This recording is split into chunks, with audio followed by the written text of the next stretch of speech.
আসন্ন উপজেলা নির্বাচনে ফটিকছড়ি থেকে যিনি অংশগ্রহণ করেছেন নির্বাচনে, আমাদের প্রিয় ভাই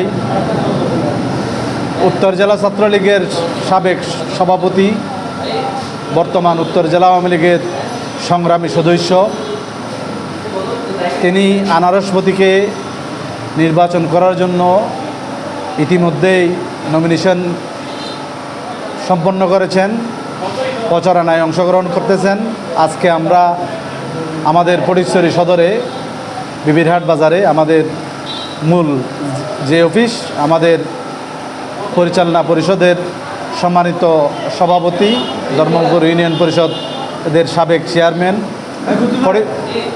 ফটিকছড়ি উপজেলা আওয়ামী লীগের সংগ্রামী সহসভাপতি জনাব আব্দুল কাইম ভাইয়ের নেতৃত্বে উদ্বোধন করেছি। আপনারা দেখেছেন। ইতিমধ্যেই আমরা আমাদের বক্তব্যের মাধ্যমে আমাদের যারা কর্মী সমর্থন রয়েছেন, আমাদের যারা সহকর্মী রয়েছেন, আমাদের যারা সিনিয়ররা রয়েছেন, সকলকে সাথে নিয়ে আমরা একটা ছোটোখাটো অনুষ্ঠান করেছি। অনুষ্ঠানের মাধ্যমে বিভিন্ন নেতৃবৃন্দ বক্তব্য দিয়েছেন। বক্তব্যের মাধ্যমে আমাদের মূল এজেন্ডাটা বাস্তবায়ন হয়েছে। আমি শুধু একটি কথা বলবো, সবাই বলে আমাদের প্রার্থী নাকি ছোট, ছাত্রলীগ।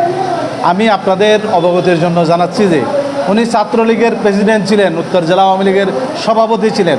ওনার নেতৃত্বে 7টি উপজেলায় ছাত্রলীগ সুসংগঠিত হয়েছে। তিনি বর্তমান ছাত্রলীগ পেরিয়ে, যুবলীগ পেরিয়ে উত্তর জেলা আওয়ামী লীগের সদস্য।